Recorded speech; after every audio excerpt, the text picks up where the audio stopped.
Warning, this will contain spoilers for the first season of a 7-year-old show. Date Alive, is dumb, just like its weird title spacing. The fact that anything gets accomplished or that things work out at all in this show is a miracle. To its credit, and despite some lazy writing, it isn't boring or has bad pacing or animation. All of these things are quite good. But while watching it, I found myself often making strange, confusing faces while I secretly hoped my giant list of questions would be answered. Just know going in that this show is not to be taken too seriously or thought about too much. Ow. So when the main character Shido is killed by a bullet that also perfectly destroys a chunk out of an oversized plushie the same size as a girl's face, only to have Shido drop in from the sky all Jumanji style and make out with her while her clothes disappear while they float in midair together, just let you know that I warned you. It's a story as typical as any. You're going to high school and are going to pick up your sister afterwards, but you're interrupted by a giant ethereal quake and can't get to her. You find out the quake is caused by a purple-haired girl wearing armor, and your sister is the head commander of an organization who has found a solution to the rampant girl quakes. And that solution includes you and, dating sims are real! So our main character Shido has to date various spirit girls in order to seal their powers to prevent any unwanted release of power that might result in a spatial quake and thus preventing the deaths of people and untold destruction of cities. How does he do this, you wonder? That's right, date them using the real-life dating sim that exists for some reason, eventually getting them to kiss you. The kiss seals their powers, and they are now unable to cause any harm to others. I bet feminists love this show, you know? But what's really dumb is that there are at least 6 people from different walks of life who apparently are at the beck and call of this mysterious organization that listen to the conversation between Shido and the Spirit Girls and give their apparently educated answers to Shido to help him pick the right answer to any questions and get in good with the sexy anime ladies. He's basically cheating. Now that you know that, there is another group called the AST, or Anti-Spirit Team. They're even more militarized than Shido's group. They just attack the spirits and try to kill them. If you played a Square Enix game, you will be very familiar with the show's form of world and character building. Why have a carefully crafted world that draws you in when you can just make up a bunch of terms and have the characters describe them as exposition half the time?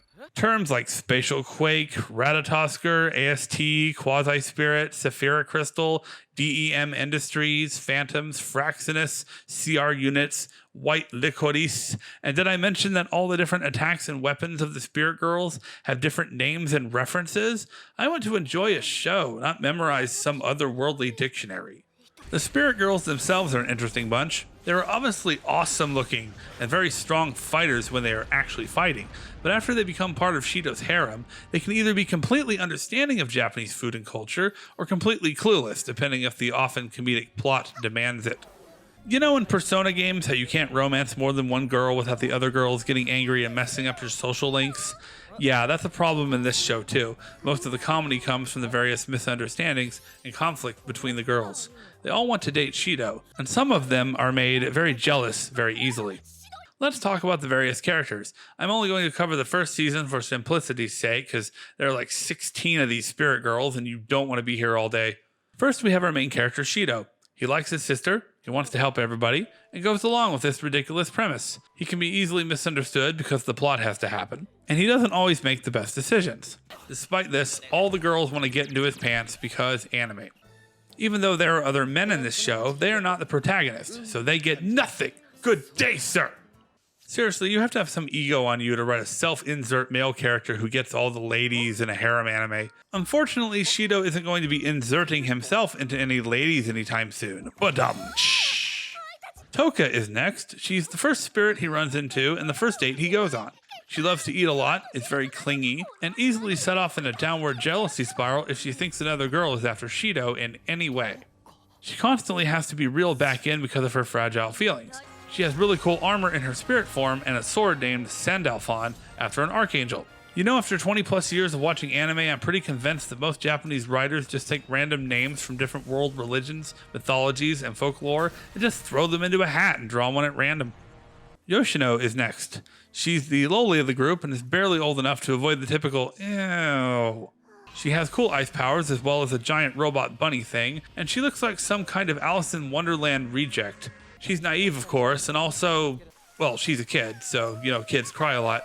She's really shy, so most of her dialogue is performed by a wise-cracking sentient bunny thing called Yoshinon, because the writers were so lazy that they just added an N to the end of her name. Hey look, it's a new character! She gets very worried when she is away from Yoshinon, and often needs to be coddled and comforted, but at least she doesn't quite have the jealous bug that Tohka does. Origami is on the opposing military force, but goes to Shido's school where she acts as a female-shaped monkey wrench and seems to be there just to be a third wheel in Shido's life. She's very doll-like and often stoic, yet really pursues Shido pretty aggressively. When on duty, she wears this ridiculous getup that's supposed to be standard issue attire for members of the AST. Every time she fights the spirits, though, she can't seem to do anything against them. Her short white hair is straight and to the point, much like she is. She is a bit stuck up and stubborn at times, and her name reminds me of multicolored paper bird crafts. Shido's sister is named Kotori, and she is the commander of the group called Ratatosker. She really likes Shido, first as a sister, and then, who knows, hopefully they don't go too far with that. Her introduction at the beginning of the show is a little crazy, however. You do know she's 13, right? Sometimes she is the clingy yet stubborn Emoto, and sometimes she's overly confident and commanding. Shido even refers to it as her commander mode. She is revealed to be a spirit, though, and wields a giant flaming halberd/cannon. She transforms wearing a cool kimono with horns. Later in the first season, Kurumi is introduced. She may look cute with her long black hair that covers her face, but she is the murderous yandere and is very popular on anime image boards. Her goal is to eat Shido and gain some kind of power. She wears a dress that says, "I start watching horror movies in September," and she uses a gun and has crazy clock powers like manipulating time and making copies. She is kind of cool and scary at the same time. Such a cute mass murderer, isn't she?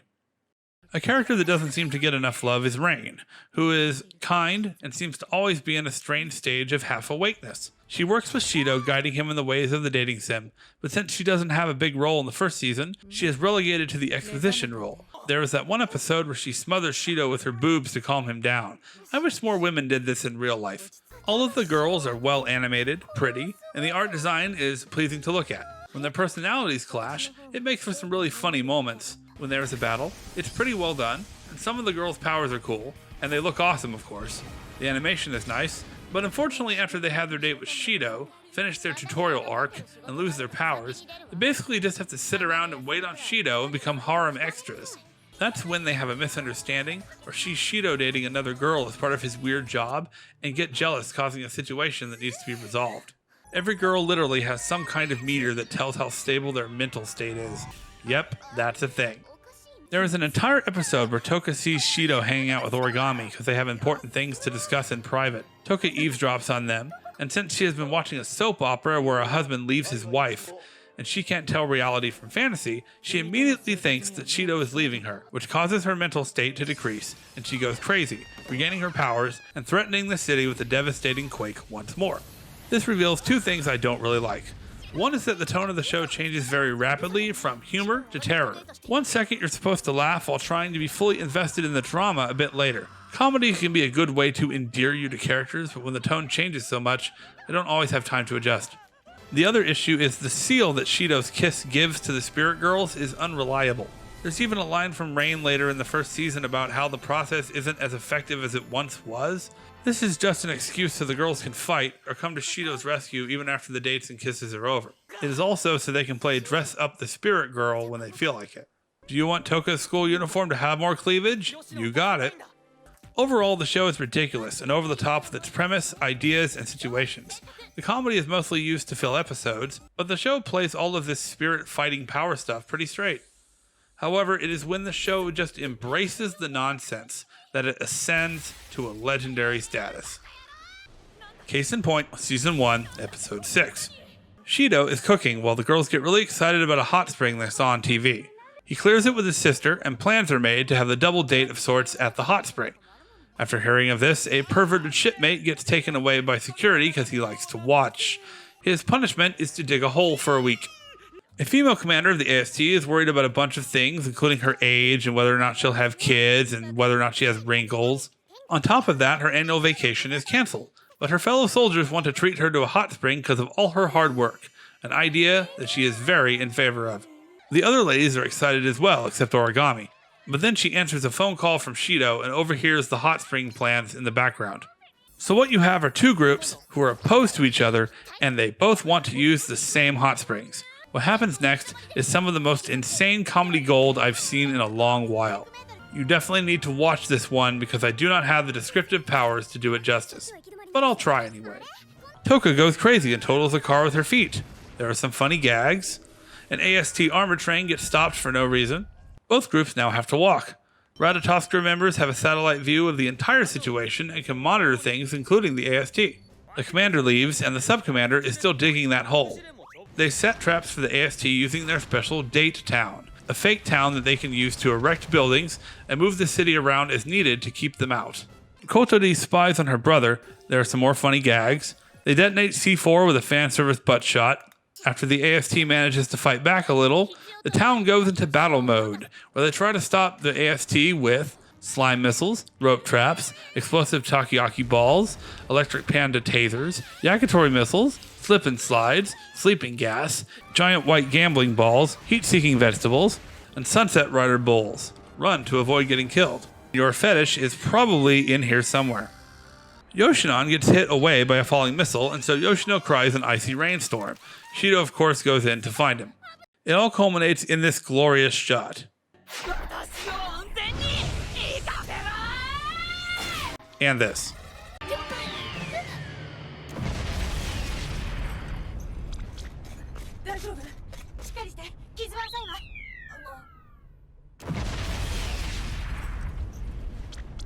Shido finds Yoshinon, but he is standing in harm's way, and by harm I mean giant pumpkin nuke.